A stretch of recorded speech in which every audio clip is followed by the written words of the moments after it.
Well, we've got 25 days left till spring, and this is what I'm doing to get ready for it. I'm going to make a hugelkultur bed today. I'm going to get in here and show y'all how to do it. One of the best ways that you can grow your food is with a hugelkultur bed. So I've been waiting a while to get this done, and today is the day. We got rain in the forecast. It's sprinkling on me now, but we're going to make this happen. We can't waste any time. Spring is right around the corner. Nature is not waiting, and the best we can do is to catch up to her. So come along with me as I do this. Thanks for watching. Now, I forgot to warn y'all, being as we've got rain in the forecast, I'm going to have to move a little bit faster than I normally do. So grab a hold of your seat tight. I don't want to fling you off of this thing.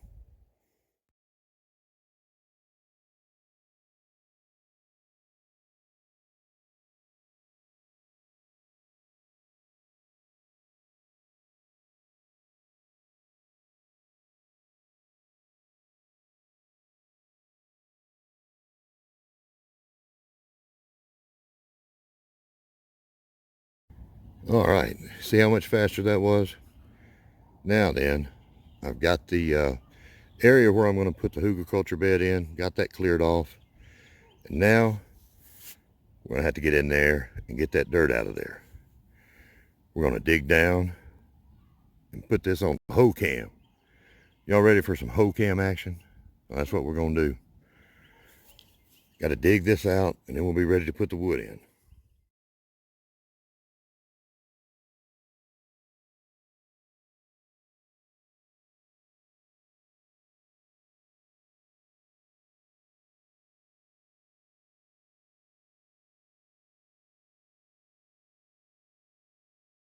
Okay, I hope y'all enjoyed that, and I didn't freak too many people out there with all that time lapsing going on.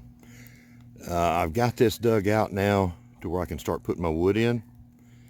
Now, a hugel bed, the original constructions were actually very tall.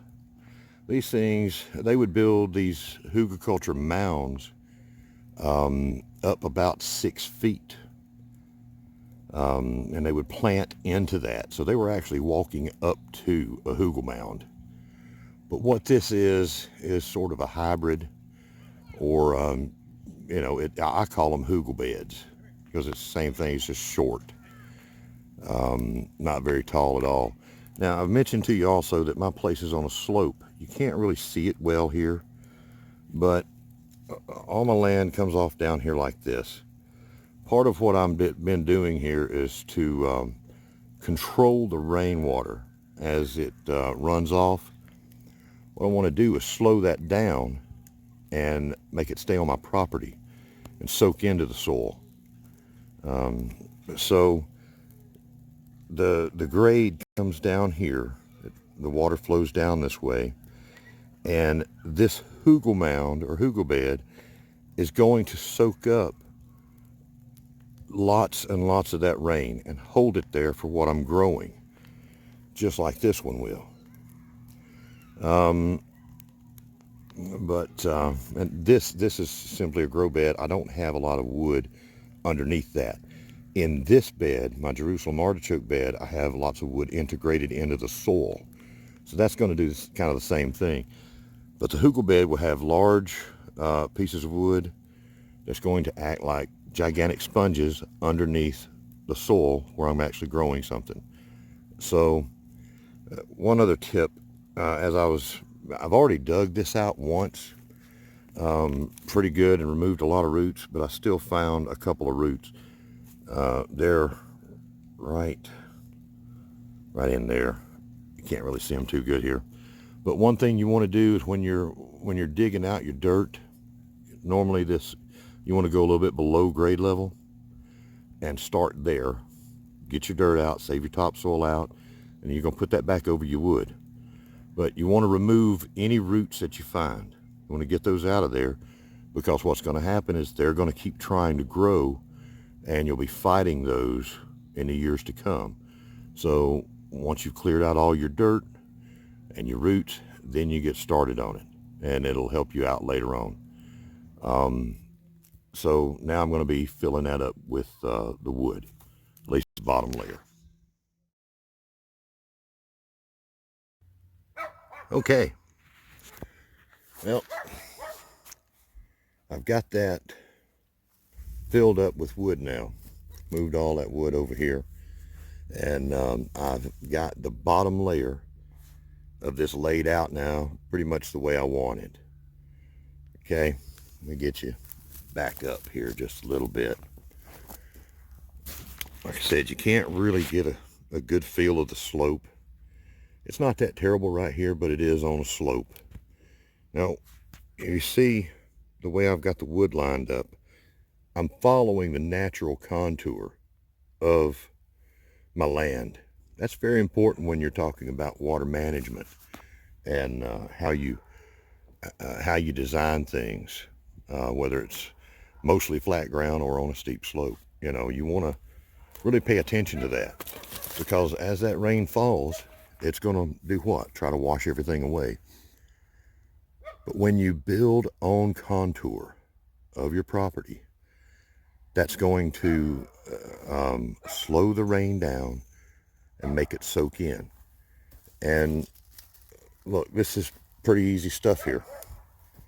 I've just taken the wood, laid it in here, and filled up this space right up next to each other. Try not to have too much air in there, but in the end, it doesn't really matter that much, all of these little things, as long as you're trying to stick close to it. Nature doesn't really stick to a set plan. She's got certain rules that she goes by, and but there, you know, it's life. Nature does things, everything wanting to live, everything wanting to eat, and they kind of fill in the gaps. There's no real plan. That's one of the beauties of nature. And when we go out into the woods, out in nature, and look around, it's like we look at it and it's perfect. But she doesn't have a plan, so it's going to be fine if you don't either. You know, you don't have to stick to any incredibly tight details in most situations. Some you do.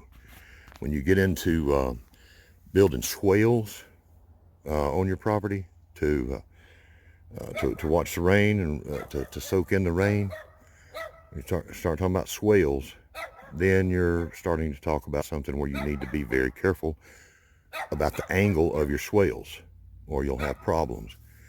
But this right here, my little piece of property, this is the base of my Hugel bed. All that wood sitting down there, good contact with the soil beneath it. Now what I'm going to do is I'm going to take that dirt that was topsoil, and I'm going to put it back over here. Now, as you notice, I got a big area here and only a little bit of topsoil right there to work with.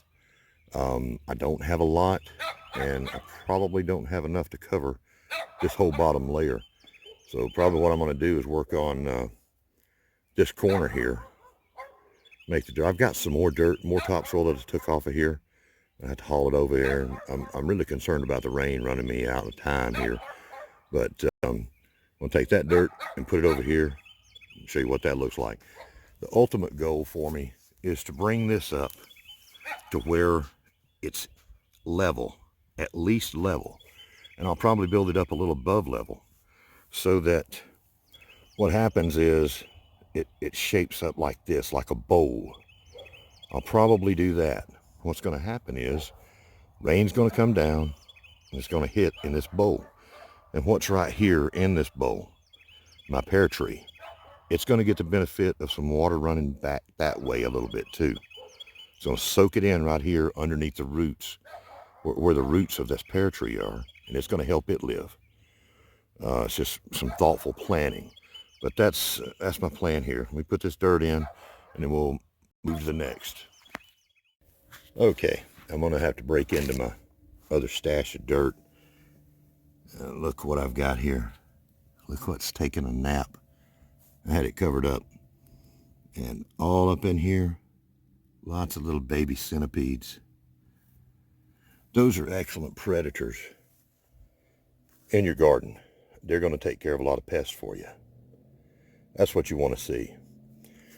When you put out poison for put out insecticides, it's going to kill the bad bugs, but it's going to kill the good ones too. And I don't want that. I want to harbor as much life as possible, and let the predators win over the prey. Anyhow, let me get this over there. Okay, I have got the dirt brought over here. I wound up having to use all that dirt, and then I brought in the other dirt that I had that's already sifted that I was going to use for something else. And the thing is, I got all that dirt from right over here, just a few feet away from me, sifted it down, and then hauled it off to another part of my property and stored it there to use for something else. So now I've hauled it back over here. Yes, it's how we do things, isn't it? Hauled it back over here to finish this up. But that's okay. That gives me a little more exercise. And the fat man needs it very much. I had something on my mind while I was doing this. Keep coming across these different types of fungi. Here is a better look at the turkey tails that I've mentioned before. And most of you have heard of these. Many of you are growing them or finding them when you're foraging. Look at those pores in the bottom of this. Okay. Looks like a turkey's tail, right? Gobble, gobble. And then underneath it, you see the tiny little pores. And that's how I know, as far as I can tell, that that is a turkey tail mushroom.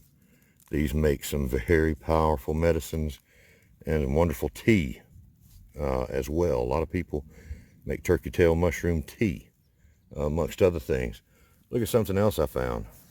This is pretty badly mangled, but I think this might actually be an oyster mushroom, but it's pretty well mangled. Got that, the gill structure up under the bottom. I am no expert on mushrooms whatsoever. This is the kind of stuff that happens when you're doing things in a natural way. It's amazing. Now, if you, I'll give a shout out to some folks right now. If anyone is interested in mushrooms, do not use anything that I say as a way to identify them, at least not right now. I'm learning about them. But find out and learn very much about them. Mushrooms is something that is a wonderful food, resource, medicinal properties. I won't go into too much of that, but there are people that you can find that are true experts. And from them, you can find out the resources, join up with groups, and they go on foraging trips and teach about what the mushrooms are in your area. You can even find lists of growers and resources to get mushrooms on a little bit more of a commercial scale, prepackaged boxes and things. I'm sure you've seen the advertisements for them or seen them wherever in stores. But Facebook has some excellent groups for mushroom, learning how to grow them. Here in Alabama, we have the Alabama Mushroom Society, and they're wonderful, and I think it's probably the preeminent group here in Alabama. I suggest you find them on Facebook. Lots of wonderful people there. There is a few groups in Alabama for mushrooms. I think Mushroom Identification Group, but a simple search on Facebook will find it. Over in Georgia, I think there's the Georgia Mushroom Society, and there's one of my favorites is the Cave Spring Mushroom Group. You find them, but there's excellent people out there and more than willing to help. So get with those folks if you want to learn about mushroom identification and foraging. You'll find them to be some very friendly people. Okay, what I've got here, I've run out of dirt, and it seems I've also run out of dry weather. The rain's hitting me, and so what I'm going to do is kind of end this here. I do have this kind of up in a bowl, but I still want to get some more dirt. I'm going to have to dig that topsoil up and get rid of the roots and the rocks and sift that out. So that won't be today. Tomorrow's going to be a day where it's pouring down rain. It's what it looks like. But that's going to be a good thing. In between the layer of wood, that first layer of wood that I showed you, I put about 6 inches of topsoil, of that sifted topsoil. That rain that we're going to get this evening and tomorrow is going to help that work down in between the logs. So that's just fine. 6 inches of topsoil in between those logs, that's plenty, especially for what I'm doing. I will be putting strawberries in here and letting them spread out. I love them, and they need a little bit more of a dedicated place. And they won't fight for sunlight or anything with this little pear tree. And I may bring in some onions or garlic a little closer to the tree, but I don't want to plant them too close to my strawberries, of course, because that's going to have some onion flavored strawberries, and we don't want that. But you can see what I've done here. It's just real simple, and it's real fun. That bottom layer of these bottom layer of logs here, it's holding in a lot of that dirt. And I've come up here and put another layer around the outside, you know, just making a stair step. You know, as you go, you just build it up. And what's going to happen is it's going to rot down. Hugelkultur involves the burying of wood and other organic material in the soil, and all that becomes soil, and in doing so, it shrinks over time, and then you put more on top of it. What you're doing is building soil and growing in it at the same time.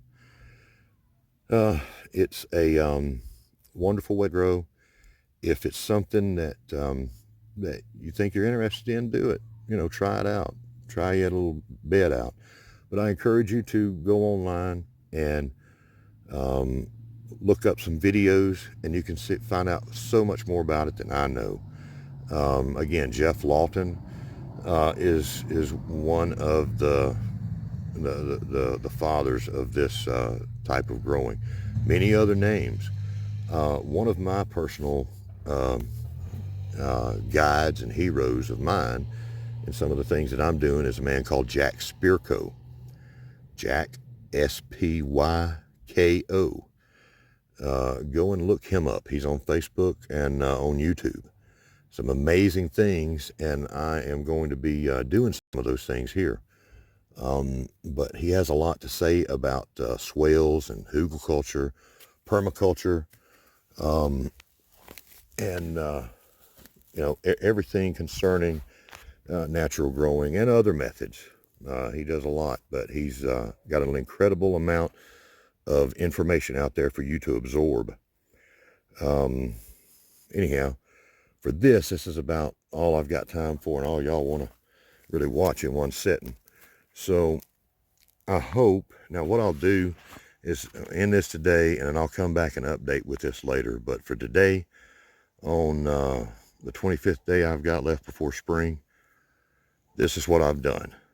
What have you done? Again, I'd love to see what y'all have done. Like to hear from y'all. Like to meet some of y'all one day. And what are you doing to get ready for spring? Send pictures up.